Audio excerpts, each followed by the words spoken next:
ನಮ್ಮ ಶಿವಮೊಗ್ಗದಲ್ಲಿ ಒಂದು ವಿಶೇಷ ಮರ ಇದೆ, ಅದು ಅರಳಿ ಮರ. 1851 ಅಂದರೆ ಕ್ರಿಸ್ತಪೂರ್ವ ಆವಾಗ ನೆಟ್ಟಿರುವ ಮರ. ಇಲ್ಲಿಗೆ 168 ವರ್ಷ ಇನ್ನೂ ಇದೆ ಮರ ಇದು ನಮ್ಮ ಶಿವಮೊಗ್ಗದಲ್ಲಿ. ನೀವು ಗೆಸ್ ಮಾಡಿ. ಹಾಗೆಯೇ ಈ ಮರದ ವಿಶಿಷ್ಟತೆ ಏನಂದರೆ, ಇದಕ್ಕೆ ಇನ್ನೊಂದು ಹೆಸರು ದೀರ್ಘಾಯುಷು ಮರ ಮತ್ತು ಅಥವಾ ನೆರಳಿನ ಮರ ಅಂತ ಕರೀತಾರೆ ನಮ್ಮ ಹಿರಿಯರು. ಈ ಮರದಲ್ಲಿ ಆಯುರ್ವೇದದ ಮತ್ತು ಔಷಧಿಗಳ ಗುಣಗಳು ಇವೆ.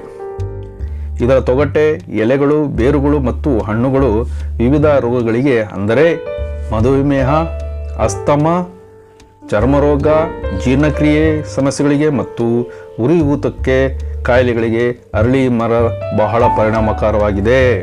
ನೋಡಿ, ಇಷ್ಟೆಲ್ಲ ಈ ಮರದ ಒಂದು ವಿಶೇಷ ಇದೆ. ನೋಡಿ, ಕಮೆಂಟಲ್ಲಿ ಮಾಡಿ ಈ ಮರ ಎಲ್ಲಿದೆ ಅಂತ ನಿಮಗೆ ಗೆಸ್ ಮಾಡಿ, ಓಕೆನಾ?